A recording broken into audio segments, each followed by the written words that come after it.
excited tonight. Okay. I told him he was upgraded to B mic after you left.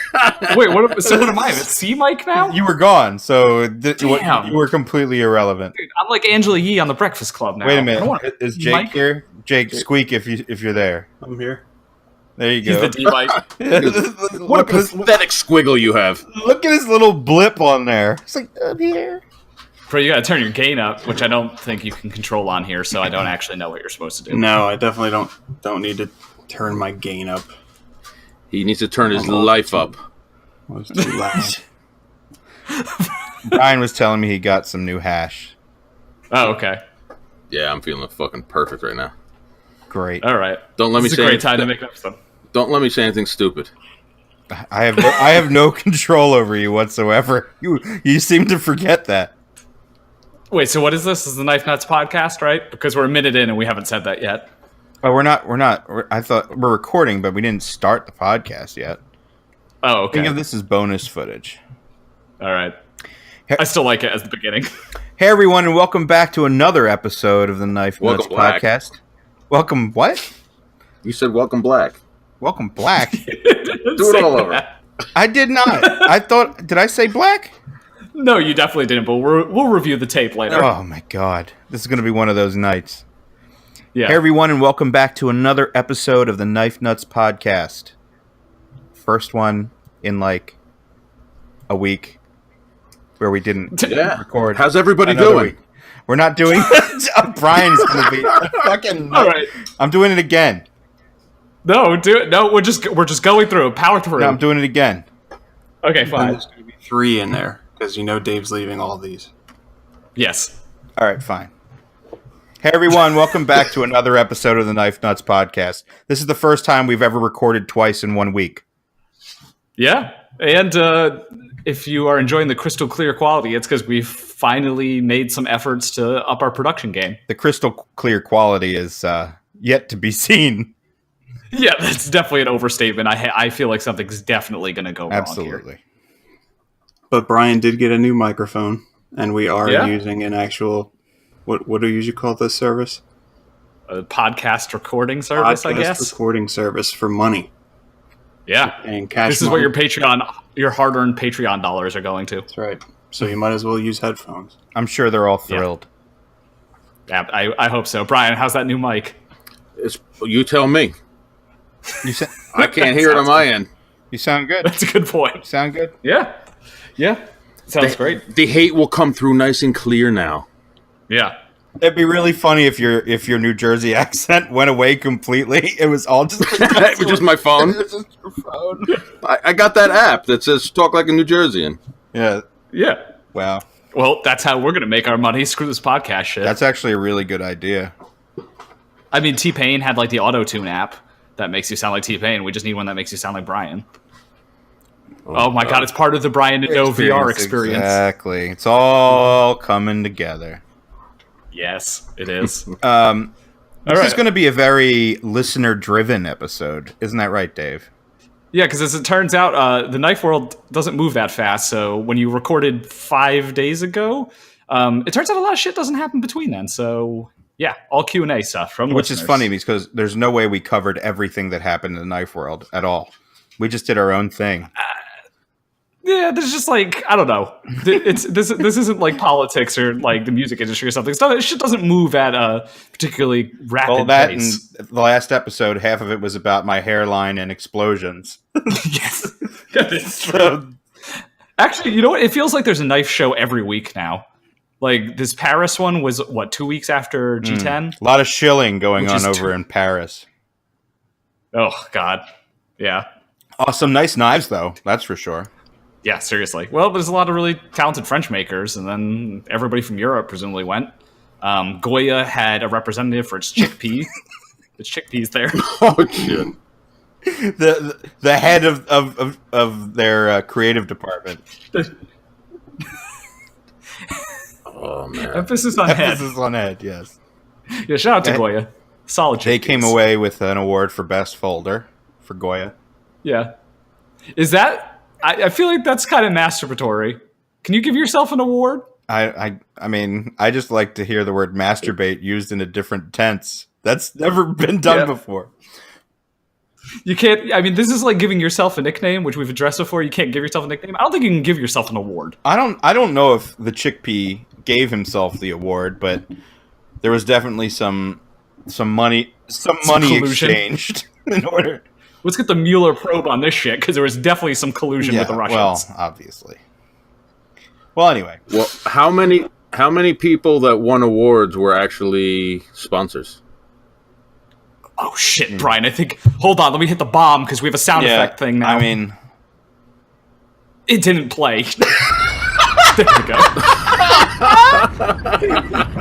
Oh, thank God! I thought I was gonna have to add it in post. I did not want to have to add it in post. Stop! No, not more than one fucking bomb.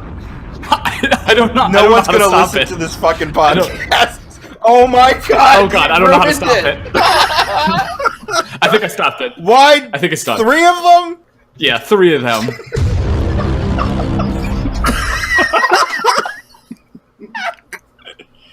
This is good. A little boy with his new toys. God. Yo, I'm just gonna mute myself this whole episode and find things to put in here. Jesus Christ! Oh my God, this is what I'm going to spend the entire week doing. Okay, so I have. Questions? You have a lot, and I have a lot of nonsense. But maybe I'll find something in there. Yeah, I got some good ones, so I want to say thank you, everyone. We've done this a few times, and we usually get, I don't want to say bad questions, but we basically don't get anything usable. And this Funny time because we didn't actually great. tell them what we did. That's true. That is very true. Should we just Sure? let's just So get basically, into it? all we did was All right. ask everyone on Instagram what they wanted us to hear about, and we decided to make an episode about it. They wanted us to hear about. Fix that I'll in fix post. that in post. I'm sorry. That I'm still crying from laughing so hard. Welcome, Black. Just God damn it! I'm gonna drop. I was gonna drop a bomb on it. Z-Mike is just hanging out down there with his little blips every so often. God damn Z-Mike. You've been Everybody's gonna demoted. think we're saying Zeba, but we're actually saying Z-Mike. All right. Yes. One would think we'd only have A, B, C, and D mics, but we have a Z mic. All right, first question from Knives as a Hobby. It's a very direct Instagram name.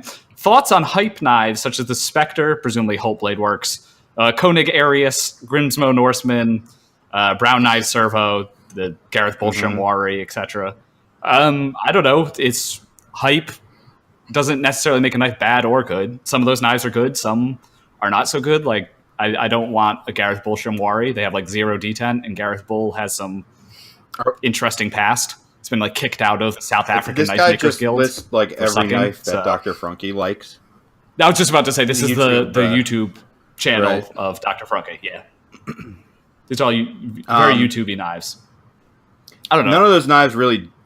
Wait, well, the brown knives I do like. I handled it, especially since he made that change to the blade profile. Yeah, it I totally really changed like that it. knife for And me. he's I did also not a like cool it dude. before, I and I like like that. it now.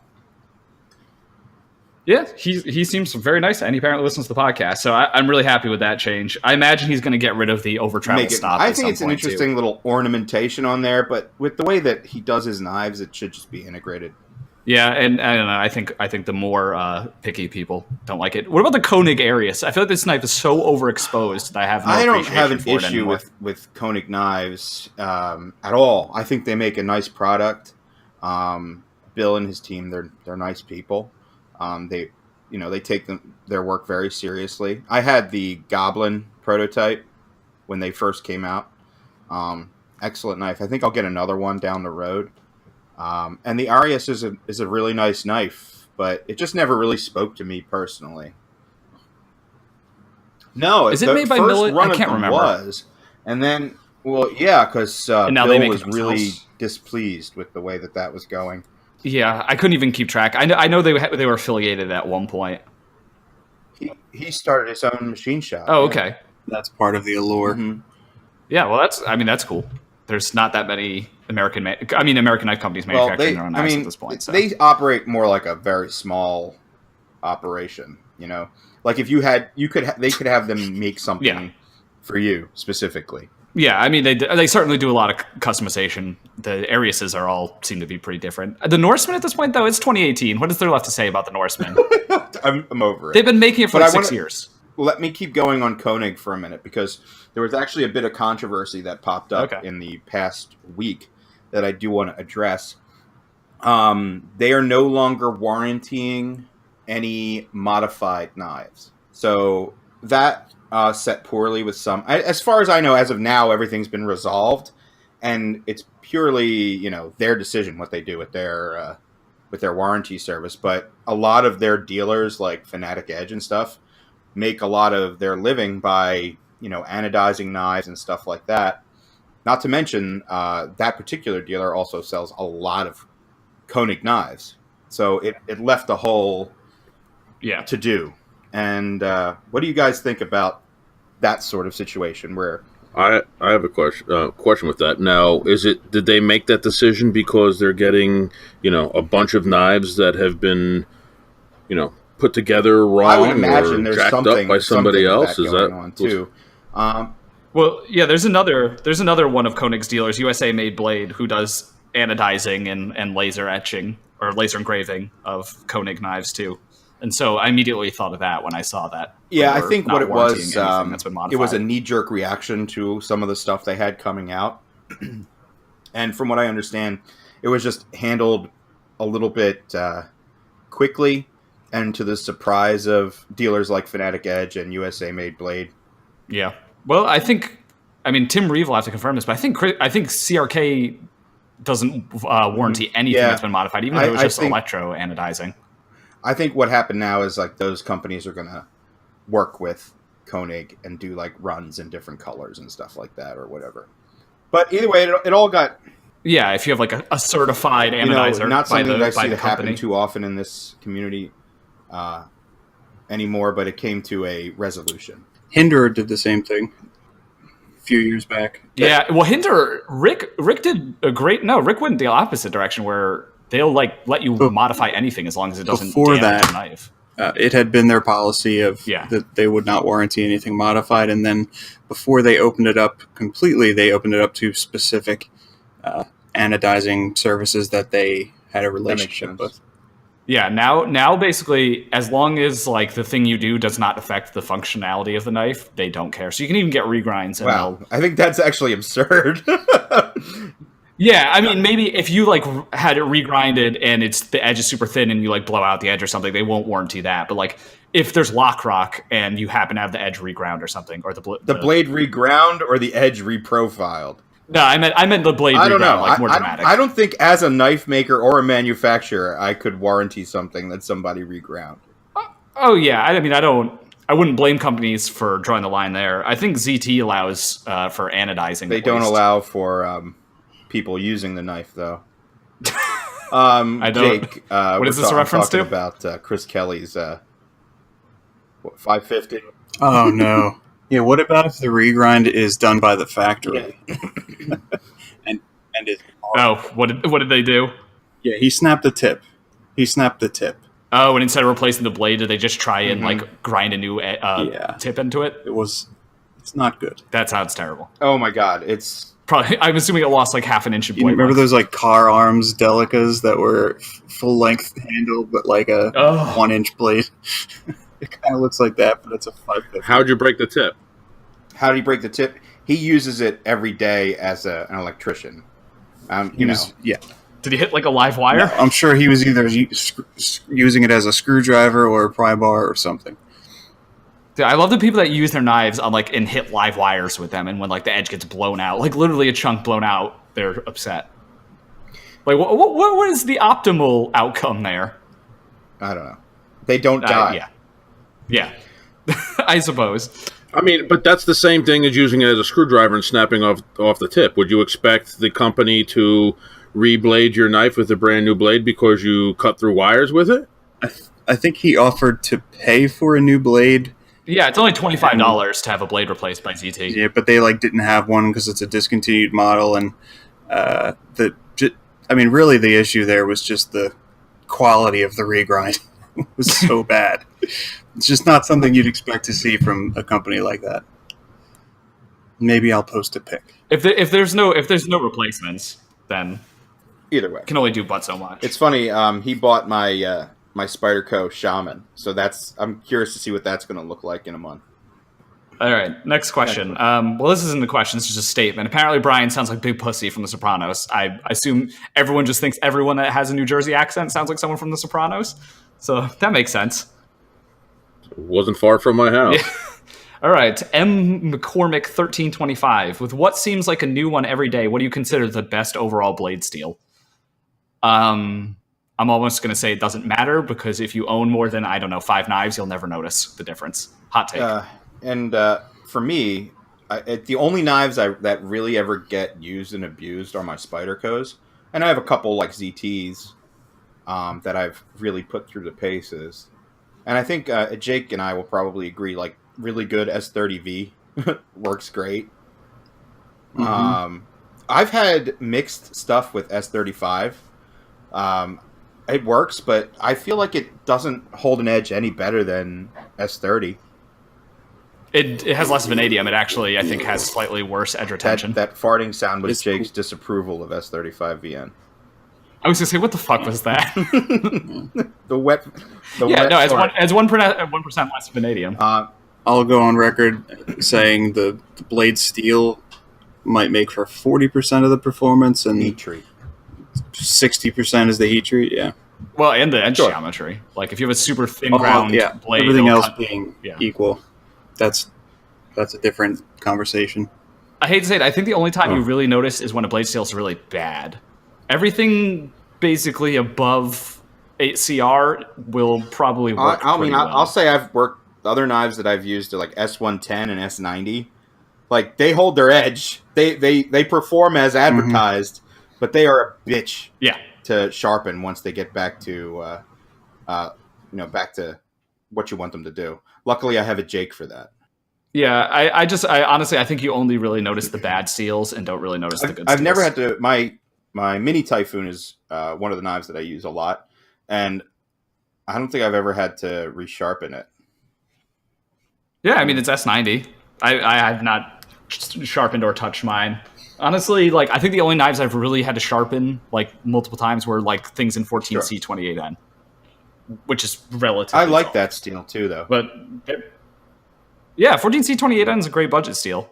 That's a good one. But I don't know. I think a lot of emphasis is put on blade steel when realistically most people don't need it. I mean, M390 is so common now, though.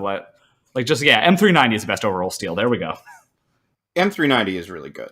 You can't really say anything bad about it. It is. It's really good, and it's so ubiquitous at this point. Affordable, which is amazing. Yeah. I wonder if Bowler is making more of it, if the knife industry is at all driving that. Because I don't know what it's used for otherwise. Cutting dies or something? Yeah, it's definitely like a tool. That's what a tool steel is for, right? Kaiser is actually changing their basic steel on their Vanguard series, I think, to 14C28N. I can't remember what it was. Give me 1 second. Yeah, they had the Roach and N690. And N690, which is basically D2, right? No, N690 it's very equivalent to VG10 in like edge holding, but it's very stain resistant. It's not like this is a very lateral sort of. It's a lateral change. Yeah, I wouldn't say it's an upgrade. I always thought it was more of an upgrade, but people hate VG10, so to a lot of people it'll probably be an upgrade. I've never had a problem with VG10 either, but that's just me. Yeah, I don't understand it, but like again, I just don't have enough. I've never had one knife where I just sat there and kept using it and using it and using it. VG10, you just give it a strop and you're back to right where you left off. Yeah, it's fine. Again, yeah, it's really tough to evaluate steels when you have a lot of knives, unless you sit there and buy a bunch of rope and cut it, which sounds awful. That's for Cedric and Ada to do. Exactly. I don't want to do that, so it's This is way too much information for our podcast. It is. This is not going to be a very funny episode, apparently. I'll just sprinkle in some bombs. And surprisingly, there was very little of Jake there. Yeah. Wow. Well, there's some weird noises that I'm now going to have to edit out, so there was that. I thought I was muted, and I grabbed a tissue. Nope. Now you fun fact, you were not muted. With this, you can just cut him off entirely, right? When you're editing. Yeah. I'm just going to remove his track. I'll redub the Jake track. Make me be Mike on a totally different podcast. Oh, so here. We should do an isolated track. I'll do a fun one from my Instagram, and it ties back to what we were just talking about: China D2 and its history and importance in American knife culture. We mentioned in the last episode, it's now catching on as its own steel because We Knives just is using that as a way to describe the steel on one of their knives. We really need to buy something in China D2 and then just have it like mass spectroscopy done on it and see if it really is even close to D2. I'm not so sure. It probably changes every time. Oh yeah, absolutely. That's China D2 isn't. It's not a steel. It's an idea. It is an idea. It's a concept. State of mind. Yeah, it's a state of mind, right? I'm feeling so China D2 right now. Wait until we're in the next Goop newsletter. It's like, are asking you? It's a survey about whether you're in China D2 state of mind.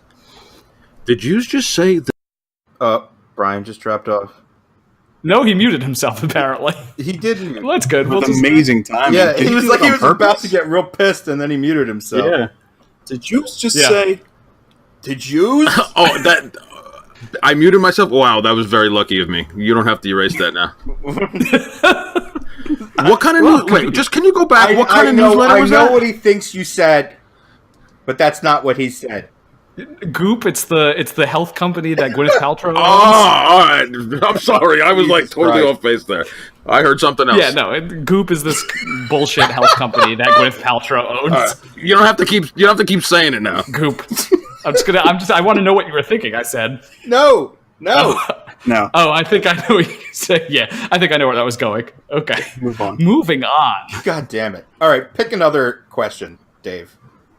Okay. Let me try and pick one that isn't super. Here's one about steel inserts from P-Tricky13. So I don't buy titanium frame locks without steel inserts because all the ones I had before were probably crap. Can you elaborate on why anyone would or should buy this guy's one? a nerd, isn't he?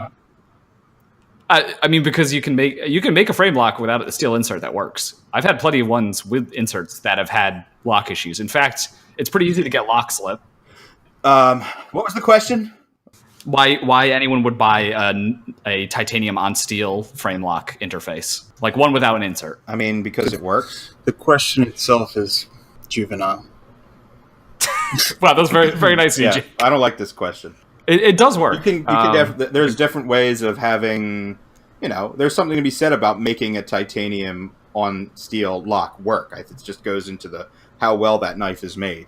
Yeah, I mean... Yeah, well, I kind of agree with that, dude. Well, in your case, Brian, it would make no sense to do one that just titanium on steel. But for someone who makes their knives in a different fashion, it might make sense. Oh, absolutely, but I just happen to. Yeah, I don't think there's a downside to it, but it isn't necessarily like a panacea for lock issues. Like there are plenty of frame locks with steel inserts that still have lock issues. Jake can expound on that with the Maxays that I sent to him, or the two of them. Yeah, and I was going to say, I remember when that was first becoming popular and then the norm, and it was always advertised as this great new feature where if you need to, you can always just swap a new replacement insert. I've never seen anyone swap a new replacement insert, because it wore too much or whatever. I've never seen. We'll find out in about 15 years when that person is still using that same knife. Yeah. Yeah. I mean, I guess nobody has owned long enough for that to be an issue. Yeah.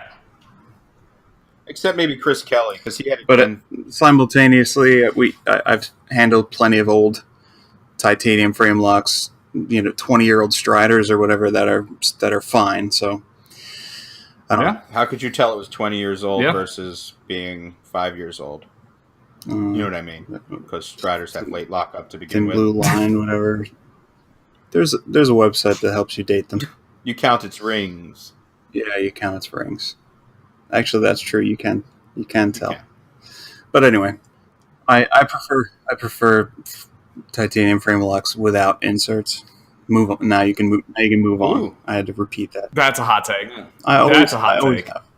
I can't say I prefer but I don't. Before you move on, what it also comes down to for me? It's how about integral knives with separate lock bars? Is it really integral if the lock bar is separate? You see what I'm saying? That's all I'm saying. Ask Marfio on that. Take notes. Yeah. I have no idea how they're related, but sure. It's related because it's another piece attaching to the... Okay, fine. Filthy Saint says, what is up with Benchmade? First a cigar cutter, a $900 cigar cutter, and then a knife that showcases two-handed opening. I don't know. Benchmade's just being Benchmade. This is what they do. I wish they should probably just market the cigar cutter as a high-end circumcision tool. That might work better. I think it might get a little bit more traction. The Bible Belt will buy that up easily. Who's buying a $900 cigar cutter? I'm just going to throw that out there. I'm sure plenty of guys, I'm sure. Yeah, true. I mean, it has a Timascus backspacer, so... I thought that thing was going to be like $200. When I saw $900, I nearly had. It's a gold class, Dave. Yeah, of course it's going to be $900. Yeah, and then that new one where the blade has the lasering on it that kind of looks like tire tread marks. It's interesting. I'm still very confused. So apparently that knife is supposed to be used in the air. Wait, I'm not clear on how this works. It's supposed to be for the aviation industry. What, it's like you're supposed to climb out on the wing like a gremlin and use that knife because it's more aerodynamic because it has speed holes in it? I cannot explain. Brian, do you know why that makes any sense? Jake? I mean, the first time we saw that, I don't know about you guys, but I thought that that texturing on the top of the blade went all the way through, and then they posted another picture of it, I guess the coated version, and you could tell that they weren't actually holes. They were just wait, you mean they're not holes? Like a millimeter deep. Yeah, it doesn't go all the way through. I'm gonna go look this up real quick. Yeah, no, they're just laser. The whole thing confuses me. And then why a two-handed opening knife would be advertised for aviation instead of just places where there's legal requirement for two-handed. I don't know. The whole thing confuses me. Yeah, it's got a Spidey hole. How is that It makes no sense. How is that for two-handed opening? I don't know. It's supposed to be optimized for two-hand opening. I don't even know what these things mean. I give up. It's very confusing, and it's one of those knives that in the promo photographs just look different than it does in real life. I guess they're just making that shit up as they go along. I don't know. Go look at the picture. The second or third or whatever photo they posted. You can see it's actually not what it looked like at first. It looks like a poorly machined grid. Yeah, it's a ball of confusion. Move on. I wish I could get my hands on one in real life. Just to Jake, you know what we'll do? We'll take a ride out to... I was going to say, come on down. We'll go to Country Knives. I bet they got one.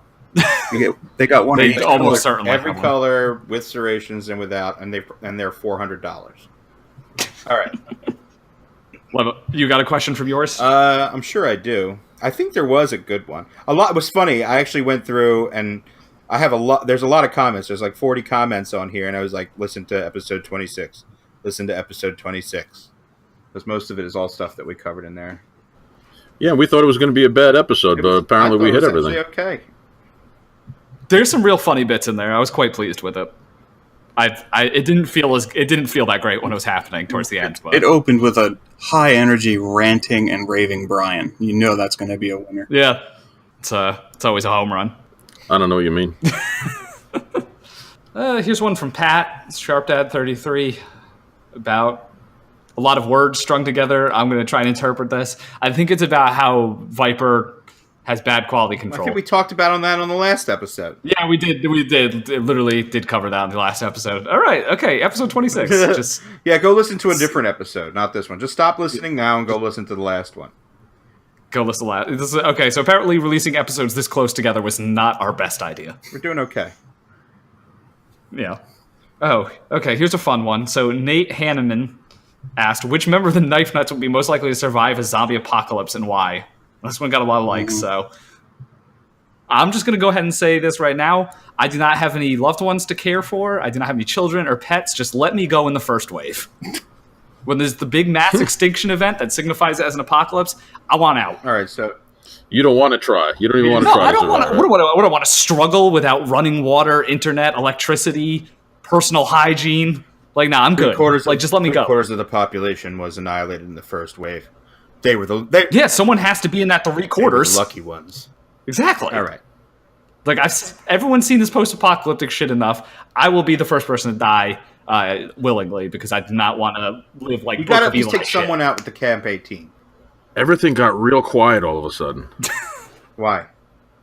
I think that might be on your end, Brian. Can you hear?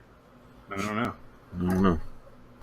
No, I hear everybody. It's just all of a sudden there's no extra noise. It's because Yeah, I this is muted the when my beautiful dog started barking. My hair is running. So what I was Yeah. saying is that you need to use the Camp 18 at least once. I mean, sure. I'll use it to take Put myself your out. There we fedora go. on Boom. and go out in a blaze of glory. I mean, what's a better time to do that? So, you guys can debate amongst yourselves who's going to be the most likely to stay alive. I don't know. It depends on whether I get to Jake's bunker or not. Yeah, I was going to say it's clearly Jake. I have isn't it? weapons. No, Brian will put up a good fight. Yeah, but Jake is probably going to like 3D print himself food for like 20 years. He's going to be eating 3D printed MREs. Yes. Okay, Yes. how about this one? Another one. It was funny because Pat actually put a question on mine as well. Expectations in detent, the road less traveled. Dating on Craigslist and back and what? Dating on Craigslist and the back pages. What would you EDC to a home visit? What? Who listens to Maybe we start with It's all different topics. maybe we start at detents and then get into what it's like to meet people on Craigslist for sexual encounters. Yeah, which I don't know if we have a lot of expertise on that topic, but we can Never try. done which Craigslist. are you the one going? Are you the prostitute or are you which the exactly? recipient? Like, Are you hiring Yeah, the person or are you- or what's? Yeah, I mean we can approach it from both angles. I mean, I don't. My expectations on D10 are very simple. It just has to suit the knife. You know, does it work? Can I shake it out? boom. That sort of thing. That's it. Yeah, I usually like detents that you can't shake out. That's probably my bare sort of minimum, unless it's like a really heavy blade or a really big knife, and then It's inevitable. there's only so much you can do to fight gravity. Yeah, but How do you feel the other way? Dropping shut. Does a knife have to just fall on its own weight, or what's it does if you want to make videos on Instagram about Because it. that's how you So- tell how smooth it is. Yeah, which can like totally just be manipulated by changing the lock bar tension, I assume. We're just loosening the pivot. Yeah, that too. It's not like anyone's checking for blade play in your Instagram video. You know, so. I was watching the Nick Shabazz review of Brian's Micro Typhoon, which was a very favorable review, I have to say. But he one of the criticisms he had is that it didn't have a drop shut action, and that most of Brian's knives do. I mean, Brian, you've always said that your knives generally don't have a drop shut action, but what happens is they actually break in. Yeah, once they break in, then they can just about fall on their own. But typically, you know, I'm not using just a flattened ball surface. I have 300 or 400 times the amount of surface area on the top of my detent. So, you know, that's going to add more friction. And personally, I don't like a knife that falls shut. That's why I do Brian's that. I hot don't know. take. I mean, I think that's reasonable. If I don't think most people know that there's an explanation for it, so that's good to hear. You know, it's like the Shiragorovs live on their fact that they drop shut. Yeah, it's like novel, but when it is just achieved by having really light lock bar tension, it's like not interesting Agreed. to me. Yeah, it feels cheap, honestly. When it's like banging off the stop pin because there's no friction at all. It's like, here's the other thing too. Do you feel like detents break in themselves too, like as the track wears and things like that? Yeah, and the edges around the hole break a little bit. Yeah, I mean, So there's a lot of happens. stuff that happens. does that happen more with your knives than Brian because of the larger surface area that falls into the hole? Well, think about when that's going. The edge of my flat surface has is an angle. So as that falls into the hole, it's acting just like a ball. It's only rubbing on one spot. Oh, okay.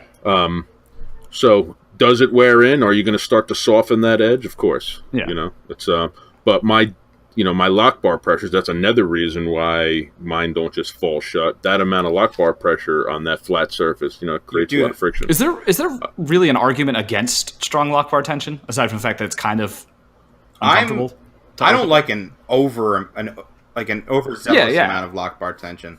Brian and I have talked about this all the time too. It's just you get used to making a knife, you can't even feel how strong you're making a lock bar some of the times. Yeah, if it's weird when you carry the same knife over from like multiple days and then you switch to something with like lighter or stronger lock bar tension, it feels like insanely different. But yeah, if you're just experiencing the same thing day to day, you don't. It also has to do with how much purchase you have on that lock bar too, because it depends on how much leverage you actually get to push that thing over. Yeah, I will say that the Giant Mouse GM5 has a pretty strong lock bar tension, and it has very bad access to lock bar relief. So like it's that's pretty a pet difficult peeve to of mine on folding knives. More so than D10 strength and everything else is like, how easy can I manipulate this knife? Yeah. Did you ever own a Gale Bradley, the original one from Spyderco? No, I always liked the shape of it, but I've heard nightmare stories. So with a completely flush liner that is extremely like thick, so it had super strong lock bar tension. It's pretty brutal. What's the other one he designed? Didn't he design? Is it the Advocate? Is that one that's? Yeah, the Advocate was the flipper that launched the whole bearing disaster. I always kind of liked that knife too, even though it's like sort of ugly. Yeah, I mean, I think his knives in general are sort of ugly, but very practical. Exactly, it's just made to be used. This can kind of segue into another question someone asked about how do you modify a detent? And since Brian mentioned specifically the breaking of that edge, and I guess Dave did too, I mean, every knife is different, but one of the most common things that I have to do if I'm refurbishing something is reestablish that edge because it's been broken by, typically a super hard ceramic detent ball, smashing down the edge on the blade, in the detent hole in the blade. So that kind of answers that question a little bit. I use I use a piece of carbide of some shape or size, whatever fits that knife, and just reestablish that edge. But then to reestablish that edge, you're actually removing material. Yeah, I remove a tiny bit of material, which. So you can only do that so many times before now that blade is gone. Well, not really. I mean, it's funny. Years ago, I remember it was common. Back when. Yeah, but like 10 years ago, it seemed to be common practice for a detent ball to be larger than the hole in the blade. So you were never getting to that 90 or anywhere even approaching a 90-degree angle. And those were the ones where no matter how stiff you made the lock bar, no matter how much tension you put on the lock bar, it would never have a snappy kind of detent. And sooner or later they started figuring out that if you size the hole accordingly, it actually doesn't really matter. It doesn't have to be exactly the right size. It can be oversized because there's still a wall there, regardless of how oversized that hole is. And that way the breaking, the angle that it has to overcome is something closer to 90 degrees, depending on how far the ball is pressed in. In that case, it would work for a very, very long time. I mean, you could have a half-inch hole in there, and frankly, as long as the the wall is 90 degrees, it's going to snap open. I'm so glad I asked. Look at my wave file now. It's all your wave. Yeah, just one long stream of Jake. That's a nice visual representation of this podcast right there. Yeah, and there were a couple, 3 or 4 people did specifically say they wanted me to go on a 45-minute rant about what was it, lock types, lock design. Sure. Yep. Find out who those people are and refund their money if they paid anything. Let's get rid of them. Do it. Shane the Pain in the Brain says, do it, in caps. I would love to listen to you geek out about that. Texas Troy, I could listen to lock types history for hours. See? We're going to have to make you a separate podcast. Yeah. I have an interesting question. And go for Dave, it. I think you'll like this one. I'd like to hear about some possible collaborations you guys would like to see in the future and who you trust to take on collaboration knives from certain makers. I'm not sure if he's asking That's a great question. That's a really good question. Yeah. And I'm curious to know if he really means like collaborations between makers or collaborations between makers and production companies or both. I presume that, or Yeah, imply the thing about like who you trust to do it. I assume it means like production collaborations. Sounds good. So, you know who I would like to see?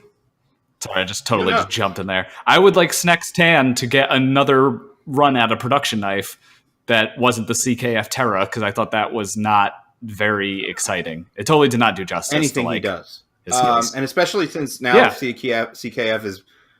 this is the weirdest thing for me, because I talked about it in the last episode, too, with the Satori. Now they're doing... Not to say that anything that Snex does is anywhere near attainable, so it's not like you can just go buy one. But you can go buy one of these Snex... What the hell is it called? The Terra, with like a full Timascus frame and like a Damasteel blade and God knows what else on it. And they're like $3,000, stuff like that, which is insane to me. Yeah, I mean, I would just like to see a different design that he did. That one just was not exciting to me. If you follow his Instagram, you'll see he got himself a CNC machine, a mill. And he's working on something. Yeah, but it's not gonna be like to scale to the point where someone. No, I'm saying at least he's working on something. The chances of you getting of your wish coming true are looking pretty good. I mean, the idea of him working with like Riot or something like that would make a lot of sense. Yeah, he's going to build something himself, and then there will be a prototype to produce. There are clones of the Buster out there made by the high-end clone people, so I don't know if that means there's a production Buster that was supposed to come at some point from CKF, and then the design got leaked, which is I don't think there's any. I'm starting to think there's really no correlation half the time between what gets cloned and what doesn't, because now there's also, I showed you guys the other day, there's a clone of Sebastian's SBKF floating around now. Yeah, I saw that. It looks like shit garbage. Though. It's a very cheap clone, yeah. Yeah, but seriously, they should have made it $40 and put a real thumb stud on it. Hey, shout out to Sebastian. Didn't he win an award at the Paris show? Yeah. Best tactical folder or something? Shout out, Sebo. Yep. Good. Yeah. He works hard. Damn. He deserved it. But, so yeah, I guess Snex would be mine. What do you guys have any particular ones you'd like to see? I mean, what's funny is, this is me being purely selfish, but a production version of the Hydra that I can just carry and use. Yeah. I mean, that's the next one, right? Like, why won't that happen? Black Snow's got the Sabotage coming out through Spyderco, and I'm really excited about that. Yeah. I don't think I would want the Hydra to be made by Spyderco. No, definitely not. But early versions of the Hydra had a Spidey hole. Damn, that's cool. Again, to me, that seems like a slap in the face to everybody who spent big dollars. I know it's a custom and it's different, but to me, that's. Listen, Mr. Micro Typhoon. Yeah, I was saying, didn't you just do this, Brian? What I'm saying is maybe they make a slight... You see how big the fucking Hydra is. It's a big fucking knife. If they did like a smaller one with like a 3-inch blade or a 3.5-inch blade, I think it would be cool. Yeah, that'd be pretty dope. And full titanium. It doesn't need a bolster. It doesn't need anything like that. Do some milling on it. Make it different, But keep that shape. And there you go. It's no slap in the face, One of my answers would have been the Gavco Thresher, but it's coming out, so that was a big one for me. And I think that's on the way to you, as a matter of fact.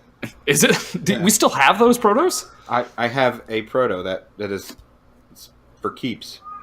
Oh, I thought someone wanted it back at some point. No. That was a big one. I was really happy to see that one as a production knife. I'm trying to think what else. I guess I don't follow customs as much as I used to. So I know what I want to see. I want to see a vlog series, like a video series, where Elijah Isham goes around the country to every, I don't know, knife maker or production company and just Ishams everything. Just take the whole lineup and make it all a little bit more. And make it more Isham-y? Yeah. You can think of a better answer to that. I don't know. Here's a very unexciting answer. If someone could do a production version of the Scott Cook Laksa. That would be. Although I think it's a boring knife in general. I think what makes that knife so appealing is the fact that it's handmade integral. It's handmade integral, and it's beautiful, and it's ornate in all the right ways, not because it's overdone. Yeah. The moment you take that and put it into a simple production knife, it's like, what do you end up with? You end up with a Sebenza. That is very good. Very good point. Yeah. But there's a lot of other stuff out there that I think would make really cool production knives, and probably will in the future. Actually, wasn't our whole knife banter about this subject, Jake? In many ways, yeah. Well, I was going to say, like, the Osteo that I have, that's going to be a really cool, and that the new Persian design that they have coming out, I think is going to be ridiculously cool. That was a Tashi. No, it wasn't a Tashi. It's a JVO design, but it reminds me a lot of the Tashi look, that one he did for Blade this year. So it has that really cool Persian look. So to answer the other half, who would you trust to make this production Hydra? This 3.5. Riyadh, man. Riyadh, like, yeah. I think Riyadh would be really cool. Maybe we should say who else, because Riyadh is the obvious answer for this. Obvious answer? Yeah. Okay. I've got one, a weird one I'm going to throw out there. Best Tech. Yeah, I mean they're up and coming. That would have been weird before Elijah told us the inside scoop on Best Tech, that they're doing good stuff. Best Tech is doing, and I have a prototype from Adam Purvis for one of his new production models coming out. It's pretty fucking great. His name came up a lot in these questions too. Yes, they did. Yeah, apparently we have to interview Adam at some point. Yeah, we're just going to get him on the show. I mean, that just makes sense. In terms of the USA manufacturers, I feel like ZT and Chris Reeve are the only people that I would really be interested in seeing something coming from. Who would you want to collaborate with Chris Reeve? And you have to really think about this. Yeah, that's too difficult. I don't know. That would be so unprecedented. It would have to be something like Tim Reeve. I want to see another Hawk collaboration with them. Yeah, that'd be good. I mean, they did do that. Yeah, I forgot about that. The tie lock exists, so if you're only ever going to do one collaboration, make it with the Hawks. What if they made the deadlock? Yeah, I had to do it. I mean, that would just be so out of the... You wouldn't even know what to expect. It's like, what experience does Chris Reeve have making OTFs? I mean, they have experience. You know who could do the Hydra justice? I think it is Microtech. I think you're probably right about that. Oh shit, I forgot about Microtech. I think it would be very expensive. Oh, it would be super expensive. I think it would defeat my reasoning for wanting a beater Hydra. Does that make sense? Yeah. But I think you're right. I want Microtech to bring back that Bob Terzuola ATCF they made in like the early 2000s. Don't even go there. Those things are nuts. I wanted one so bad. And Jake and I went to that weird knife show that we go to every once in a while. Lehigh Valley. A couple years ago, and a guy had one for sale for like $700. That's it? It was in perfect shape. And I was like, God.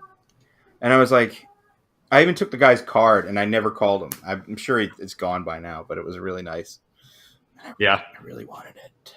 I still don't have a dual action. There's not a lot of them out there. So Matt Disken has some good ones. Yeah, you'd have to get something from Matt. And that's basically it, besides that one Benchmade from a few years ago, the gold class one. What if Kaiser did a Vanguard version of the Hydra? It'd be a cool beater. It would be a really weird thing to see. Kaiser does work with a lot of different custom makers, so I'm curious. It's all in the realm of possibilities. And they usually do very faithful recreations. So. Which I'm like lukewarm on usually. We talked about that in the last episode. Yeah. Did we? Yeah, we talked about it with the fucking... What's his face? Resenti. Oh, yeah. It's the same concept.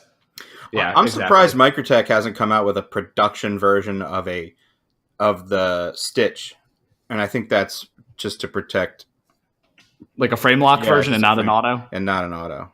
Are they just more? I think at this point they're just more interested in autos, right? Like that's their niche. I mean, they're doing the SOCOM Elite, but that's about it. I guess so. I think a lot of that happened because of the subframe lock debacle, and they're retooling everything. Tooling costs. I mean, I could imagine there was some tooling costs involved there. But what about that other company? They don't do any OEM work that I know of, but what's that company called? The Artisan brand or whatever? Oh, Artisan Cutlery, which is like the worst name. But no, it's not. Civivi is the worst. And Civivi is the worst. True. But Artisan, they make like some halfway decent stuff. I have not handled one yet, so I have no idea. I have one of their the cheaper models, and it's okay. It kind of squeaks when you open it. It's kind of weird. It makes. I just assume that they are Best Tech, or some of these OEMs are related somehow. They're all popping up too fast. You'd think that. I'm starting to think the other way. I think it's just getting very crowded in that one little center in China. Yeah. When I say little, I mean incredibly massive. Yeah, true. It's like the Machine City from the Matrix. This isn't a question so much as it is just one word: SM100. No, thank you. What happened to SM100? The guys at Fire & Forge were definitely pushing it like it was like the new kryptonite or some shit. All right, so you guys know I'm like in this group chat with some of the hype beasts in the knife community, like Nick Shabazz and Dr. Frunky and Clear Kevin and Kevin Cleary. Wow, the co-hosts don't get to be involved in this. You're the face of the brand now. Listen. It's just the way the cookie crumbled. Consider yourselves lucky. The tastemakers of the knife world, of the production knife world. Consider yourselves lucky in a lot of most of these incidents. But we were talking about SM100, and I said that I think it comes around like every 6 months. Everyone's just like, "Oh my god, SM100! What is it? It's titanium." And then it fades into obscurity again, and everyone loses interest. And then it'll come. Yeah, clearly, it's not going to pan out. Like it's not. If it didn't happen then, it's not happening now. So. I think it's kind of dead for it. Brian, you thought about experimenting with some of those non-steels, right? Yeah, it's just always so hard. At least it was at the time for me to stop what I was doing for that. Now that I'm doing a little more custom stuff, I could probably get involved in it. I could see you making like the dagger out of that. I think that would be kind of cool. And like a dendritic cobalt one too. Well, SM100, you can make all sorts of cool colors, which people like, I guess. Can you anodize it? I guess you can, right? Yeah, I think so. Maybe. I don't know. Doesn't it like have some weird thing where like the detent ball feels terrible on it because of hardness weird. Differences or something? Good thing Brian doesn't use a detent ball. I imagine the problem will be similar though. Maybe not. Supposedly it's real gritty feeling or something. Yeah, that's what I've heard. Or like galls on that. But maybe with that big flat surface, maybe it wouldn't happen. I don't know. Yeah, well, Barry has a few SM100 knives, right? Yes. Or did, past tense. I don't know if he still does. Yeah, I don't think I've even checked them out. It doesn't interest me enough to care. What I've noticed, that every time that somebody does an SM100 blade, though, and they heat it to get the color, they overheat it and like burn the fuck out of it. Why are you doing that? Get the color in it, because, let's face it, you're probably not using that knife anyway. And get the nice colors in it and get rid of that big burn black charred piece. I agree with you. Yeah. I just don't think it looks good half the time. Because one of the things that bothers me is like you have all this. This is why I'm really not into like a lot of Timascus and shit like that on my knives, is because most of the knives I like are machine made to some degree, and you go through all this trouble to make this beautifully machined piece of titanium or steel or whatever, and then you throw in like a psychedelic organic pattern and you lose half of the stuff that makes it special to begin with. I don't mind it as like an accent or something like that, and then doing that to the blade I think just looks like hell. Yeah, I mean I can see that. I mean there's definitely cases in which it works, don't get me wrong, but it's not something I'm not very material driven when it comes to my knives. Yeah, I mean, there's definitely some aesthetic considerations that come into using it that people kind of ignore and just kind of... They just want it because let's slap Timascus on this. Yeah. I don't know. I just don't... Timascus is like the same 3 colors over and over. I don't know. I'm not super interested in it. It's funny. You know what? Brian's last chicane auction, I think it was the last one. Oh, yeah. That one was kind of it was not popular colors, right? Like, it was definitely different. And I freaking loved it for whatever reason. Yeah. There's this fashion designer named Lily Pulitzer, and she does a lot of crazy patterns with like floral patterns and stuff, but it's sort of like abstract. You know what I mean? You don't really see it as a floral pattern until you really get up on it. And it was like a high fashion design knife. I thought it was pretty cool. Oh yeah, the chicane with like the sort of like yellowish sort of. It had a high polish, like some greens and blues and like orange almost came through on it. like colors that you don't really see. I thought that was that shit is crazy looking, and I really like new takes on old materials. Yeah, there's everything's been done right. There's only so much you can do when it comes to color in them. Well, someone did ask about Mokume and why like Mokume seems to have disappeared, and you only see Timascus. I think it just depends on what people can get in whatever size, and that's what. I don't think Mokume is. Yeah, I don't think it's heavy and soft, and patina's different. It's probably more maintenance than Timascus for sure. Yeah, that copper is definitely overrated for that reason. Oh, it's the same thing. I mean, yeah, I'm just saying, like copper, it's very soft. Like it deforms really easily. Like I wouldn't want a knife with any kind of really big copper part. I like the warmth and color of copper, and I like but it works so well on Levon's Ultratech. That was bronze. Oh, sorry. Oh, yeah. It was brass. I'm sorry, not bronze. Yeah, it was brass. Yeah, I mean, I agree with you. It's purely a decorative. I had a copper Hinderer pen, and it looked like shit. Not because of the patina or anything. It was because like it got dented very easily, and like it had a lot of dents that aren't going away. That's use. You could probably sell it for a markup now. It's like one off. It's patinas. Yes. Yeah, I don't know. I actually have never handled anything with Mokume in real life. It's a cool material. It's like a cool historical thing too, but I don't know. I don't know who's making it. What's the historical significance of Mokume? Isn't it just like it's been around for a while? Wasn't invented for knives? It's like a thing that existed. I thought I've read about this. I'll find something and link it in the show notes. But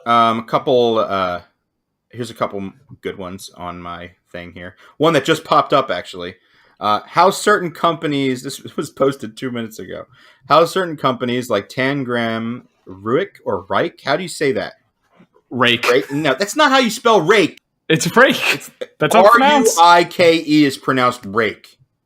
Yeah, I know, it's stupid, because why is there Reich in rake knives? It's ridiculous. They're idiots. Why the fuck would they do that? And then they're the knife company that Phoenix owns. Dumb. The flashlights. Stupid.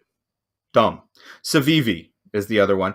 And how are these companies and such putting out budget knives with knife guys in mind, and how this might make current budget companies step their game up? This, to me, may really boost people into the hobby.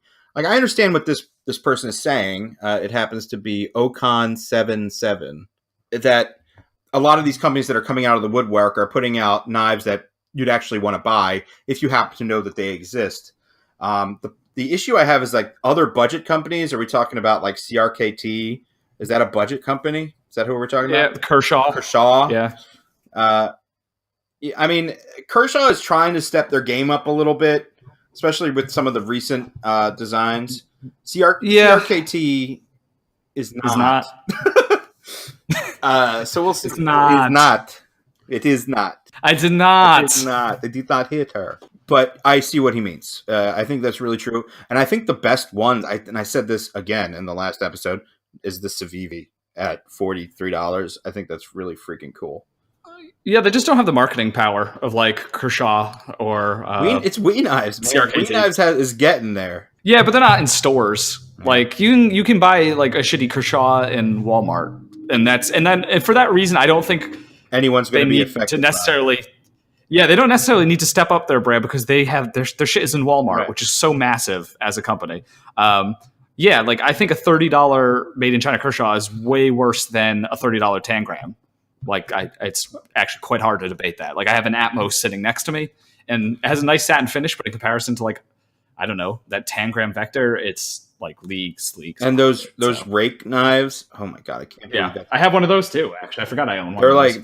Yeah, they're bringing the steel frame locks back in quite a fashion. Yeah, and it's 14C28M. Like, I don't necessarily think CRKT and Kershaw need to compete with them because they have big box stores. Like they've got that covered. But like for enthusiasts, certainly, or budding enthusiasts, these are definitely the way to go. If we're talking about market share, that shit can shift almost instantaneously. A lot of people. That is true. I mean, if you look at, retail in general, a lot more people are shopping online than going into any of these places. That's true. And Tangram is on Amazon. You can buy all their knives off Amazon. Blade HQ has a lot of pull nowadays. Like, I was watching their road trip to ProTech, and they actually gave us a shout out on there, which was really nice of them. Oh shit! Yeah, so that was no way. Cool. And they got recognized when they went to a restaurant. Like the people at Blade, Ben and stuff got recognized in a restaurant at Blade from just traveling. So the idea that the hobby is getting some traction and people are shopping for knives and listening to what a lot of these high-end retailers are saying online, you could see that whole market shift in the next couple months to a couple years. I mean, I see that happening pretty quickly. Yeah, I mean, it's exciting times, but I think the Chinese companies need to hire more bilingual speakers to try and market It's them. amazing that they have a wealth of knowledge at their fingertips. At least just stop using Google fucking Translate and talk to somebody that speaks Chinese and English. Yeah, it would behoove them so much to get people, because I don't think any of them have made that much progress in that regard. That's how we fucking end up with Civivi and Rake. Yeah, they're definitely not doing a good job of surveying their markets. That's how we end up with knives with like flames on them that we've mentioned is what Chinese companies think Americans like. But yeah, no, it would definitely put people at ease knowing that there's an American-based warranty service or something. And to some extent, they're getting better at that, but they still got a long way to go. I mean, if you can already see it happening in the price category above the budget category, so like Benchmade and ZT, I would say they're starting to lose a little bit of their ground to Riot and Wee knives. Absolutely. I mean, you talk to some people that you would consider a casual, and they'll understand Wee knives. They'll know Riot. It's weird. It's getting to that point, so it's only going to trickle down from there. I mean, ZT only put out 3 knives this year, and Wee has probably put out 30. So I'm almost understanding what ZT is doing. They're taking a step back and reanalyzing the market because they can probably see that stuff. They can see the writing on the wall there.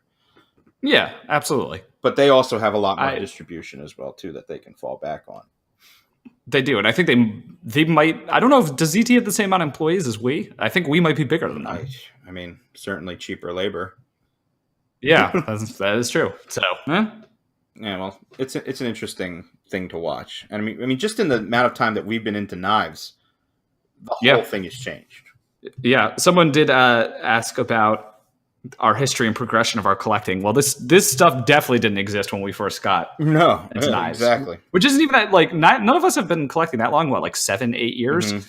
But that's actually like an eternity now. For I would say 90% of the community has been into the hobby for less time than that. You have technology to blame for that. You know what I mean? Think about how social media has changed everything. Yeah, which is funny because I feel very far behind because I have no interest in doing knife stuff on Facebook. No. And that seems to be where it's going too. Mm-hmm. Instagram's obviously huge, but now it's Facebook groups is where a lot of stuff is happening. It's amazing that people actually listen to this podcast, you know? That's also true.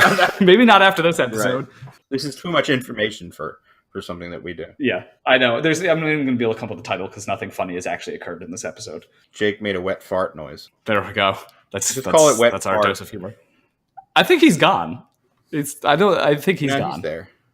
Is Brian there? Jake, you have no thoughts on this entire No way. That's way too quiet. Look, there's not a peep of anything, and he's not on mute. All right. I only just unmuted because the children are stampeding. Oh. I mean, at some point, we just need to do a poll of whether people are okay with random children yelling in the background or not.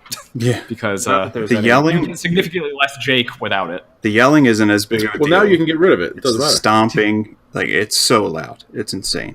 You'll see. I'll just stay unmuted for a while. Okay. Well, any thoughts? No. Okay. All right. Brian, indica or sativa? I don't know what you're talking about. What's that? Sounds like another language. Moving on. That's not gone well. He has a question for us, which is kind of broad, seeing as we're midway through the year, more than midway. What am I talking about? Yeah. Most surprising knives of 2018. As in, which knife surprised you in the most in terms of quality for the price? We cover that. We cover that like every 15 minutes. Yeah. Yeah, I don't know. We could do like a halfway. Well, we're 3/4 through the year at this point, so like we could do a 3/4 year summary roundup. Yeah, and that ties directly into what you guys were just talking about. And value per dollar that is available right now is potent enough to shift the entire industry, because what you can get for $40 from Civivi or $100 from Kaiser or whatever. Yeah, I mean, how about like I can. I'll have to pick something other. I know, Levon's answer is going to be that Civivi. When I look through the knives I've gotten this year, they've been from like 3 companies. That's it. So I can, in terms of what has surprised me, nothing has surprised me, but I think the WE 811, the Integral, is just like a landmark production knife. So I'm going to go ahead and say WE, but that's not a very exciting answer because obviously they've been dominating for 2 years. The only thing that would take that down a notch for me is the fucking design of it. I sort of like it. I mean, yeah, it's polarizing, but like just like the quality is just insane, and that finish is absolutely crazy. And the price, it was $350, which is wild that this was the same price as my Giant Mouse, and I hold them now in my hands, and yeah, it's nuts. So that's, I would say, for 2018, WE is still doing it for me, except with their crappy satin finish. Yeah, the crappy satin finish. Maybe now that we've made attempts to expose that, something will change. But yeah, I mean, I've bought knives from like maybe 3 or 4 companies at most, and all of them have been ones that I've liked in the past and are still making really nice knives. So the thing I like about the Civivi is it boils down the essence of what makes a good knife and just gives you that. There's no frills, maybe just a little bit. When I talk about boiling it down, I'm including like a little bit of pizzazz in the design. And even if that's something as stupid as the gold liners, it just makes it distinctive. Do you know what I mean? Yeah, I mean, otherwise you just carry a box cutter or something. So like you gotta have something to make it interesting. Great blade shape, really thin stock. It has a broad blade, and the blade grind comes up so high, so you end up with a really thin edge. I'm gonna have to get one. I mean, they're on the private sale now for like $39. Yeah, yep. I'll definitely have to get one. The action's good, and it's just a really good knife. Oh my god! Did I show you guys what Adam made me for it? Oh god, the Zircotai pocket clip that costs like 3 times the knife cost. I'm so stoked for that. I think that's going to be just a hilarious thing, and it is Zircotai. It's back like when people used to send their Spyderco Tenaciouses to Tough Knives to have them pimped, and it was just like this is that taken to the absolute extreme. Speaking of which, he'll be the next guest on the podcast. All right, there we go. I mean, by popular demand, evidently. Yeah, so he'll definitely be on the next. I think that will be an interesting show, personally. Can I just say right now, I don't think there's anything that's coming out soon that I don't know of anything that I'm like eagerly anticipating.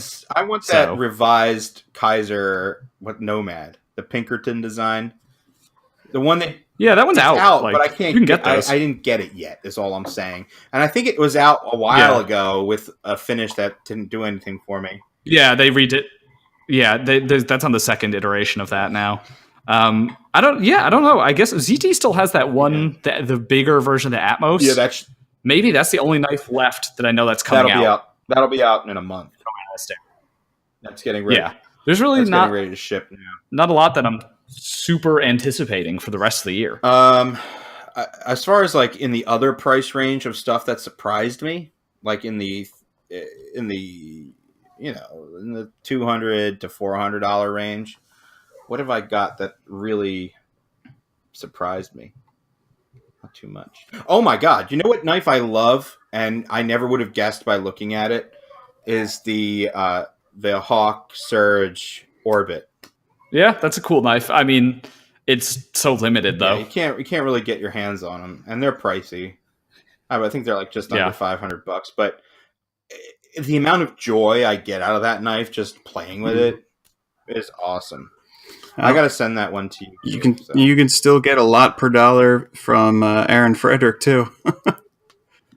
My God, that's true. Good old Aaron. And he even took a look at the market and saw that slip joints were popular at the moment and was like, all right, shit, I'll make some slip joints then. And even those are still inexpensive. So I think you get a lot for your money from him. I don't think that's a surprise to us, though. You definitely do get a lot. Okay, so I forgot about the surprise. The thing that surprises me is where we are right now. Like, do you remember we used to recommend the Spyderco? Was it the Resilience or that whole series line? Amazing budget, like for $50 or $60, how little you got compared to a Civivi today, or as Nick Shabazz would say, an Ontario Rat number 2, something like that. I mean, the difference. Impression. The difference. It's bigger than you would expect from only a few years. The best budget knife for us was the Kershaw Blur. At $65, you got the Sandvik and the aluminum handles and the spring assist. Yeah. I guess even that was just a better quality knife than the Chinese Spydercos. But to me, I mean, the thing I haven't been able to get over is, we're still looking at a $40 Chinese knife, but the materials and the fit and finish and just the way the knife actually functions is on a completely different level for the same price from the same place. Well, at the time, in order to get something like that, you were spending $200. Yeah. That's the whole trick, is that whole, they've boiled it down to, it's like, here's G10 and steel liners, but it's going to act like this titanium frame lock that you spent $250 on, 5 years ago. Maybe actually better. It's much more dialed. Yeah. Yeah. Hey, I will give Kershaw this. Like, obviously, these Chinese companies are coming and just kind of taking their lunch money when it comes to budget knives, but they've at least still got some of the stuff like the Dividend and the Link in like M390. I mean, you can get a USA-made knife with M390 for $100. Now, when they move those knives to just bearings instead of a spring assist, well, that's the shift over, because they're still carrying over their market who still thinks assisted knives are the way to be. And as soon as they figure out, oh my God, it's not those guys that are buying the knives anymore, they're all dead. Yeah. We'll see how the bare knuckle does. That's the 14C28N American-made bearing one. Yes. Which it should be out in the next couple of months. There we go. There's a knife I'm looking forward to. A little copper one, too. Yeah. They just need to more or less kill speed assist or safe assist. Whatever. I can't remember what it's called at this point. Speed safe. It was some of those words put together. Sorry, Ken Onion, but I'm interested to see what they'll do if they decide to move away from speed safe. Jake, what is happening in your house? Yeah. So Jake, I think Jake was proving a point that he does need to stay muted. We need to get you an isolation chamber. Come take my children. A combination of Stella and the dog. Yeah, just come take them. Okay, the DCYF is probably listening, or child services. So let's. No one is taking Jake's children. They're very well cared for. Federal government, if you're listening. What I was going to say is, if someone I really want to get on this show is Ken Onion. That'd be. I mean, he's a legend. Just so you can sit him down and ask him about that poop knife. Like, what were you thinking when you made that poop knife? It's the wrinkle. The wrinkle. He had to know. Yep. But what I really was going to say is that, have either of you guys ever handled a custom Ken Onion with Speed Safe? Apparently, I have not, but I imagine apparently it's a whole different thing. Someone was just talking to me on the Instagrams about it. He's like, dude, I just handled a Ken Onion with Speed Safe, and it was fucking sick. I imagine it is different. I mean, the economy of scale there of going from whatever he did on a single custom knife to mass produced by the thousands Chinese knives. I assume something gets lost in translation. Here's another funny thing. Who's the guy? I can't think of it. The guy who's works in the shop with him. He has some nice looking knives. Oh God, it'll come to me. What the fuck is his name? Jeff Park. Isn't that his name? Oh, Jeff Park. Yeah. He's got the CRKT models. So check this out. He had posted a video of a knife he was working on, and I guess it was just him and Ken shooting shit in the shop. That was hard to say, by the way. Shooting shit in the shop. And he left the mic on. And you know how, Jake, you know how you and I, if I'm videoing a knife and we're talking about something that should not be recorded, and then you're like, oh, are you videoing? I should stop. They didn't stop. And Ken Onion goes, I heard him talking, and it was something to the effect of, I don't know why anything should be anything but speed safe. You know, there should be no other assisted anything. It's like everything should just be speed safe. I remember that. Didn't I send that to you? And it, as soon as I commented, I was like, "Hi, Ken." That whole thing he reposted it without any sound. So Ken is still very much sucking his own dick about the speed safe. You know, as people usually do, they're usually proud of their accomplishments. But Brian, what do you think? Would you ever put out an assisted knife? I don't know. It's almost like it's not worth it. It's, you know, why have the complication of all that and, you know, be having to fix knives for the next 20 years? And I also equate it to like driving a stick shift versus driving an automatic. You know what I mean? There's no pleasure for flipping an assisted knife for the most part. Yeah, that is true. It's really not that fun. Maybe on the horizon there are things that bear no resemblance to the assist that we're used to. No spring or no bar. Like the hawk lock in the what do you call it? In the orbit. Well, okay, that could count because it kind of is assisted in a way, but it's nothing like the traditional way. I think the traditional way is what we're sort of looking down on, but I've either seen or had ideas about different ways to utilize geometry that would sort of end up in an assist, but again, nothing like the big bar with the big thwack that you can't control. You know what I mean? A different type of transfer of energy. Maybe in the future there will be a place for that, but it won't look like that bar that you see when you open up a Kershaw. Maybe we all need to watch Donald Duck in Math Magic Land and figure out a new opening mechanism. Now, there's a reference. I tried for you. I appreciate it. Yeah, I mean, our bearings, I think, honestly, aren't they easier for companies because you can have looser pivot tolerances? You can just kind of cover it up by having bearings. So, honestly, I wouldn't be surprised if everyone... Go on. Did I not pronounce pivot right? No, you corrected yourself, but it was going to be funny if you didn't. Okay, well, guess what? No one's going to know in post. You say that, but every single... when I come out smelling like roses... You say that, you but always leave it in. Every other time, it's never remove it? Yeah, because it's funny, so I don't actually. But yeah, I figure it's more advantageous for budget companies to use bearings because they can just kind of be sloppy. If they're interested in the way the knife is received, and they have any idea that there is a knife community and not just people in the checkout line at Cabela's, then absolutely, yeah, it is no question harder to make a knife feel like it was put together with any care if it's on washers compared to bearing. You know what's a fun thing to do is to go into the knife area at Cabela's, or I guess is there still a Bass Pro Shops? Yeah, they just merged. But I think both... They're the same thing now, right? The building now. Like you go there, you just go up to the knife counter and you get somebody talking to you about knives. Hey, they have some good Benchmade collaborations, if that means anything to anyone. It's not like the knives there are bad, but I love when the guy starts talking to you about knives and starts, trying to sell knives to you. I have only been to one place that sold like knives that aren't, that isn't Walmart or something. And the guy was very unfriendly, so he did the opposite of trying to sell the knives.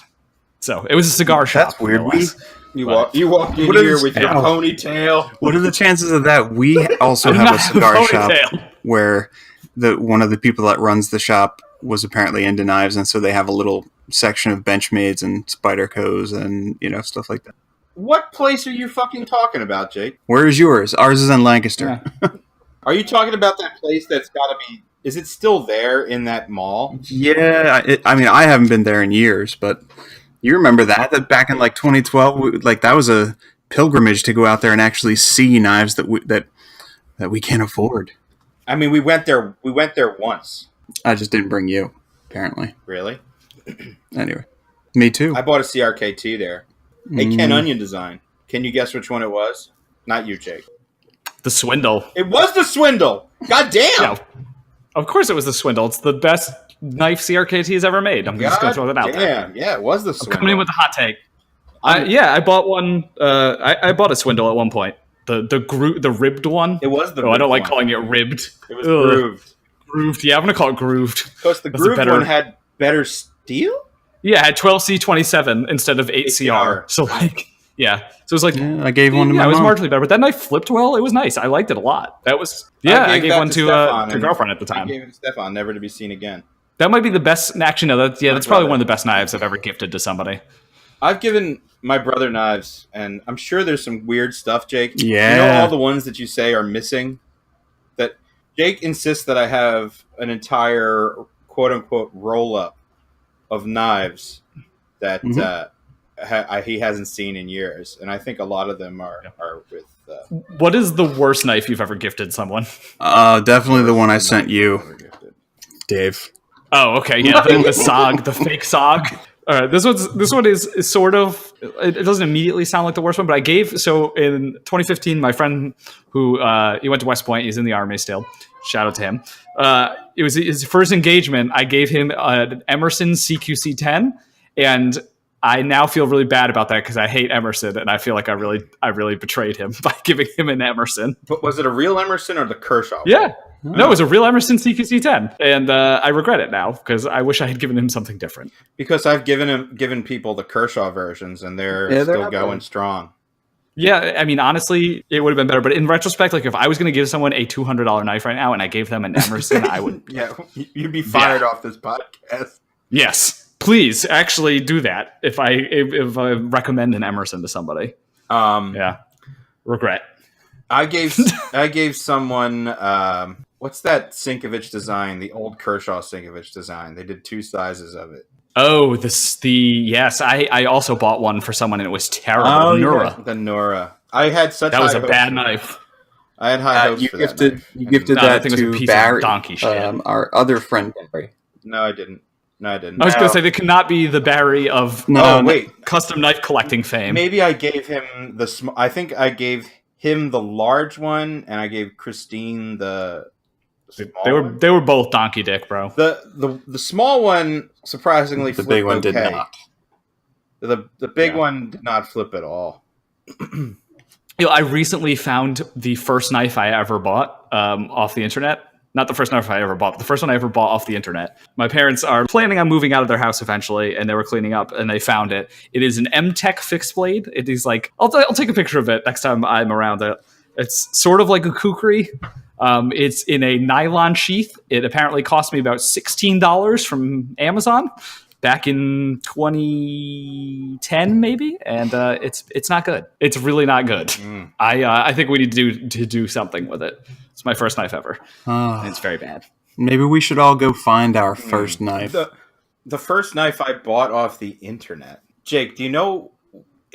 What's weird about it is that it was a fixed blade. Aha. Yeah, because it's one thing to buy gas station knives or like knives at places on a boardwalk when you're on vacation or something. But first internet purchase. My first internet purchase was really weird. And I bought it on while I was on the train into Philadelphia for work. And I was like, I'm going to do this. It was like $100. And I'm like, I'm going to buy this. And it was the Benchmade Adamas fixed blade. Oh, hang on. That's right. Wow. That is unexpected. Holding it now. And that knife is still around. It is a solid chunk of D2 with a like flat dark earthy, or I'm sorry, coyote brown. Some kind of I don't know what kind of coating this is, honestly. It's not. It's probably I guess it would have to be. Because I was going to say it's not bad. It's not flaking off like a powder coat or a paint would, but it's not obviously DLC. So I'm guessing Cerakote. I kind of like that knife with the top serrations. It's a pretty wild knife, actually. I love it. This is the first time I've thought about that knife. Yeah. Well, you left it here because it's such a good pond knife. Yeah, I know. Like at the time, I had no use for a fixed blade. Maybe we should make scales for it next time you're here and videotape the process. I kind of like the wrap. What was cool about that knife is it came with paracord so that you could wrap it yourself. And I was really into, because I couldn't really afford to get good folding knives, I was really into like that $100 range for good fixed blades for some reason. I don't know. Yeah, there was a time where I was also collecting a bunch of fixed blades I was also as well. Messing with paracord a lot, so it was like wrapping handles and stuff like that. Oh yeah, I had the Azula with the paracord wrapped handle that I would carry. I still have a Damascus Azula. Do you still have that Snody And with the epoxy dipped paracord handle? I gave that to Ursula. Ah, that thing was I very kinda sharp. Like that, actually. Terrifying. For someone other than Ursula, I might have been pissed. And it was from before when Snody. I mean, it was from before Snody losing his mind era. So I think that was the beginning of the end for him. Yeah, man, what happened to Mike Snody? I still like Mike Snody. I like him too. Does he have a pet goat? Doesn't he have that like evil looking Satan goat? I think he has Black Phillip or whatever. Black Phillip.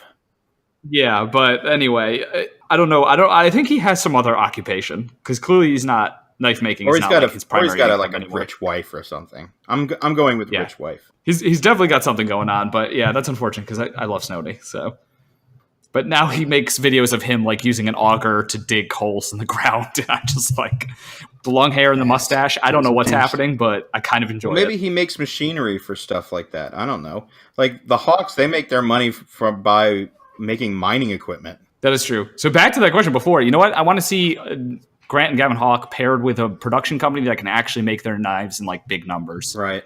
But like high quality as well. Gotta go China then. Yeah. Well, I think you're going to start seeing that, and you're going to see a lot more stuff from Gavin in general. They just got a CNC as well. Wait, they didn't have one before? Not like a modern CNC. I'm sure they had other things. He sent me a DM. He's like, I just got a new Haas, so that's good news. Damn. I think they're trying to move, trying to do what we talked about Koenig knives and how they migrated from millet. There's no reason why Gavin can't do the same thing. I mean, they certainly know what they're doing on a small production basis. So yeah, I'm excited for that. Did we get any other good questions? There were a couple in there. Let's see. I'll see if there's any. You're sending DMs at the same time that you're talking, Dave. And he's a millennial, man. We've got to multitask, guys. Keep up. Yeah. No, I think we covered all the questions. I'm very pleased. Thank you to everyone who left questions on my post that I posted very briefly. Oh, I guess it's like the 2-year anniversary of Balzano not delivering on the Mars knives because saw that coming. Mike Helmler's going off on that. So, yeah. He asked me to go on his podcast. Wait, who has a podcast? I think I found out through this DM that Paulo Balzano has a podcast. It's worth listening to. Jesus Christ. I'm thinking of doing it just to see what happens. Dude, it is very 2018 for everybody to have a podcast now, though. Like, I'm trying to think of an equivalent trend in the past. Everyone used to have like a blog or like a live journal or some shit. Now everyone just has a podcast. Everyone is a podcaster. I agree. Everyone is a quote unquote content creator. Yeah, there's too many. There's a question online. All right, go for it. And it's a question that, like, if you're into knives and you have any sort of social media presence, how much? Get asked this question almost immediately. Almost there. What's the best knife for hard use? Okay, so here's the thing. I mean, like, there are very few knives that are not. I don't know. It depends on how you define hard use. It really is like most locks are not going to fail in normal use. No, in real hard use, it would be the stop pin that would fail before the lock because you had actually pushing down. Mm-hmm. Yeah. Okay, so that being, let's use that as the quote unquote breaking point. What task would you be doing that would be something that you would use a knife for? That could be a possibility. That would break the stop pin? It would have to be like a striking thing. I feel like you'd have to like stab something. You're not say you're not. Oh, Ryan's back. And a folding knife. Well, he didn't say folder, so I'm Who's busy? I'm definitely going to pick a fixed blade. Best knife for hard use. Well, for argument, let's use folder because I think it makes it more interesting. Yeah, certainly. I mean, also one convention is to like have a big thick blade, but it's honestly easier to cut things. Like maybe your hard use will be less hard if you have a knife that like cuts well, and you don't have to really put a lot of effort. Yeah. But what is that task? What is the task that? Yeah, you probably were going to go. I feel like the only thing that really puts that much stress on it is like impact. So it would literally have to be stabbing something. And that's not something people do frequently, I don't think. I'm like thinking of like going through a lot of rope, like a large quantity of, I don't know. Just normal cutting should never tax the lock of like any well-made knife. Hey Brian, do you remember when I brought over that Medford Fat Daddy. Do you remember that thing? I forgot you own I had that. Yeah. Yep. I don't have it anymore. Yeah, damn. That was like an dude. I had some crazy fucking knives that I was going through. Again, you buy stuff that challenges your ideals. I got a lot of stuff that I could easily move in trades. Do you know what I mean? So there was a while. Yeah, it's low risk. Yeah, very low risk. And I was like, all right, I got to see what this is all about. So the Medford Fat Daddy was one, and the other one was the Crusader Forge. Oh God, yeah, I forgot you got a Crusader Forge. Excalibur, dude, that was to this day the biggest knife I've ever owned. Not the biggest knife I've ever seen. Now that I've seen 50 Shades of Slash, is that what his name is? What, the Anthony Griffin knives? Produces. But like, think about it. If you're like at a point where you need to do some serious damage with a knife, and you're looking at all the stuff that you've got. Like, why are you not going to reach for that Medford Fat Daddy or that, or the Crusader Forge? I mean, I feel like it just makes it harder to cut things. Which, if that's what you're doing, it's kind of counterintuitive. So say it's a situation where you need to absolutely have no compromises on what you're going to do with that knife. Well, don't get a frame lock then. Then just get a cold steel with a triad lock. Right. That's where everybody's missing. What is an acceptable use for a knife? Unfortunately, too many people think a knife is a tool that can do everything. It could be a screwdriver, it could be a wrench, it could be a pry bar. No, I don't think knives should be designed to do all those things. What I'm saying is, though, I'm going to reach for that Medford Fat Daddy. I'm going to throw that in my backpack. I know I can dig with it, pry with it, and whatever, and it's probably going to stay in one piece, and I can still cut something with it. Yeah, it'll just be annoying to cut things. Don't get me wrong, but it'll be able to do the other stuff. Completely absurd and not in the realm of reality whatsoever. But the one hard to use test I really loved was, I think it was Survive knives. And it was something to the tune of, like, you take a handful of them and hammer them into a tree and then use them as a ladder. I mean, that's one type of hard use. Do you guys remember the Extrema Ratio RAO? The knife that had, like, the pin that you put in to block the lock from possibly closing? But the Extrema Ratio was that thing, the RAO. There we go. If you want a ridiculous knife that you could use for anything, I don't even think it had a tip. It was, like, more or less like a wedge. And it had a pin that, like, attached by a lanyard that you would insert into a hole, and it would prevent the knife from closing. It would prevent but that goes against what we were just talking about fundamentally. It's not the lock you're worried about; it's the stop pin failing. Yes, yeah, that's exactly what it is. This thing is ridiculous. I guess they might still be around. They're $400. It's hideous. It's two-hand opening. Ratio makes some of the worst looking knives for the money. Yeah. You know what? They don't get enough hate. They genuinely make some absolutely disgusting looking knives that are really overpriced too. Brad, Aaron's sheath maker, he bought one of them and showed it to me. He was like, "What in the name of all that is holy is wrong with you?" Yeah, that's a great way to waste money. And they're like $500, some of them. Yeah, they're extremely expensive. You didn't do that. Expensive. Oh, I see what God. Dumb.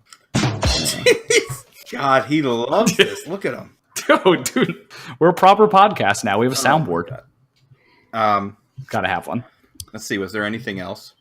Nah, I'm out of questions. And also out of knife content. I need to recharge. Our friend Bill Barrett was hanging out with his friends, the Seagulls, and said, I think you should talk about the different types of tool bags that collect knives. I feel like that's what we do. You could, Kevin Casey, you could talk about how the bi-weekly recording is going. Not well. Yeah. Not well. Well, we're making up do you really need a summary of that? With a bi-recording weekly. Yeah, no, I think we covered a lot of stuff, and for a rapid fire posting episode, I think we're good. Yeah. I am pleased. I do not have the intro music on the soundboard, so unfortunately I can't just start playing that while we're doing it. Okay, well you can just fade it out. And can you put what we need to do with sponsors. Yeah. So here's a word from our sponsor. Well, you can put it in the middle. Yes. Hold on, watch this. That should have been done in the middle. Put it in the middle. I can put it in the middle, or I could put it right now because I now added it to the soundboard. Seriously? This episode of the Knife Nuts podcast is brought to you in part by PVK Vegas. PVK has been selling knives on the internet since 1996. They are the largest Microtech dealer in the United States, specialize in automatics and balisongs, and have a strong selection of high-end customs. Visit their showroom on the Las Vegas Strip, a 5-minute walk from the USN show. Use coupon code KNIFENUTS for 5% off your order. I had to mute Jake during that because I thought it was going to play over the. I think it would have. I really want to re-record that because I had a really bad cold when I recorded that. I mean, and I like I it, actually but kind of want someone else to do it. I'm sure everyone's tired of hearing my voice, and I don't mean one of you're the A mic. Yeah, I don't mean that's a good idea. You three either. I'm talking about like getting someone else to record it. Why, you don't think I would be good at it? I think we should have some hidden content. This is where your girl theory comes in, though. We can have a girl read all that stuff. Yeah. Well, that's what I'm going to do. You did say you wanted a sensual woman to do it. That was Jeremiah's suggestion. That wasn't. Okay. I have some candidates I got to pick. Wait, can we announce our other sponsor, or is it like I don't know if it's official? So it's official. I'm just waiting for the money to hit the account. So, right, so nope, they're not getting. I'm not going to say anything. It it's get approved. Not. Everything is kosher. Just got to get that bank transfer going. Waiting on that Western Union That's transfer. Exactly what's happening. And it's not for drug money. money. Not for drugs. Yeah, we actually have a knife manufacturer sponsoring the show now, which is crazy. Yeah, there's the spoiler. That's all you're getting. On that. All right. Thank you, everyone, for listening. Yeah. KnifeNutsPodcast.com. I got it this time. I'm redeeming myself because of last episode. He's doing it. He's doing it. We have a Patreon account that you can find on our website. If you would like to donate, we would highly appreciate that. You get stuff like the podcast early or giveaways. We gave away a Viper Fortis, which is actually a pretty decent knife. Putman. Mm-hmm. Yeah. So your $25 a month contribution could get you a $200 knife. So, yeah. Do that. We have merch. Buy the merch. We'll come out with new merch eventually. If you have ideas for merch, just let me know. Yeah. And, okay, I'm done being A, Mike. I don't like this. Very good. Very well. All right. Peace. Once again, I'm euthanizing this.